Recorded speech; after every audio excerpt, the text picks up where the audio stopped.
my name. First class flight to LA as soon as I land with a paper plane. Soon touch back in the ends, 110 on the M trying to take a chase.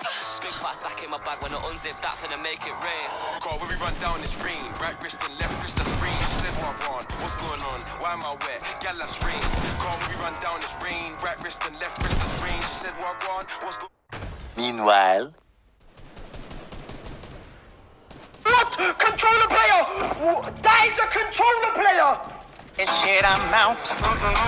Fuck this shit, I'm out. No thanks.